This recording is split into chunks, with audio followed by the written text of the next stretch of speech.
Guys, good morning, good morning. Guys, ipapakita ko sa inyo yung update ng aking talong. So yung talong ko na to ay tinanim ko to nung July 19. So almost sobra 2 months na. So papakita ko sa inyo guys yung mga update ng kanyang bunga. Ito siya. Tingnan nyo guys.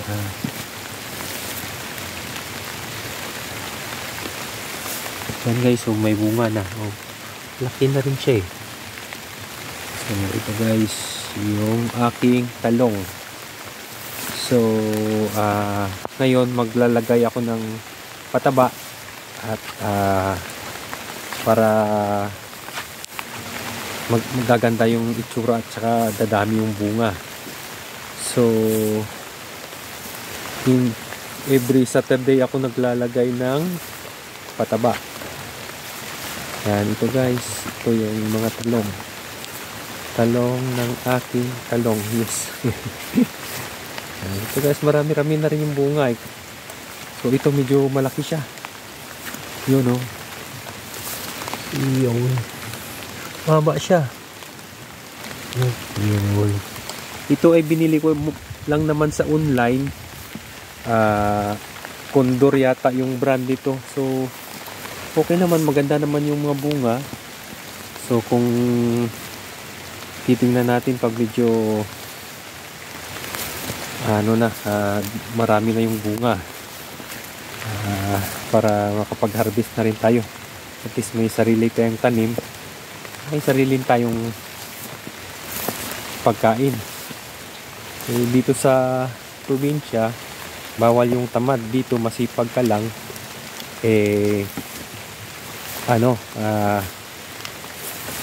hindi ka magugutom kumbaga. So ito guys, may mga sinaksak ko dito na siling haba. Yan oh. Yun. Ito malalaki na rin yung bunga eh. Tapos ito, yun oh. Ito medyo lagi naman akong nagpalagay pero iwan ko pa, parang nag-yellow siya. So baka kulang pa yung pataba na nilalagay ko. Ito ang laki oh, ang haba oh. Isang piraso lang yung bunga. Pero ang haba oh. Yun. Ito guys, yun. Ito guys, marami oh. Dalawa. So lalaki siya. Mahaba. Siguro nasa 6 inches to yung haba ng bunga niya. Yun. Ito konti lang to. Pero doon sa baba, ipapakita ko sa inyo, mga 1,000 yun. So at least doon maganda tingnan. Ito guys, may yung tatlo. Yun. Tatlo. Lalaki siya. Mahaba. Ang liit lang ng puno, pero maraming bunga. Yan, ito. Ito guys.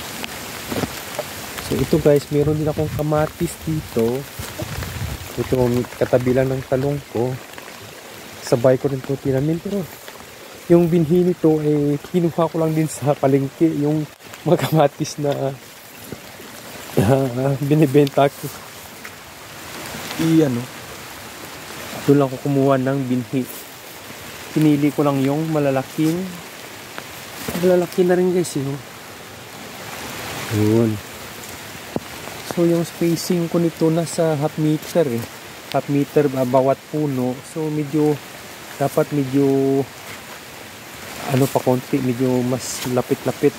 Sayang din kasi yung space. Para itong laki oh. Laki oh. Yan, ito guys. Yung aking kamatis. Kunti lang to, nasa 200 lang to eh. So parang experiment ko pa lang. So ito nilalagyan ko ng mga string para hindi siya matutumba o mababali, kasi sa sobrang bigat ng bunga niya, kahit kunti lang natutumba siya pag umulan. Nandito guys, pakita ko sa inyo yung pang so ito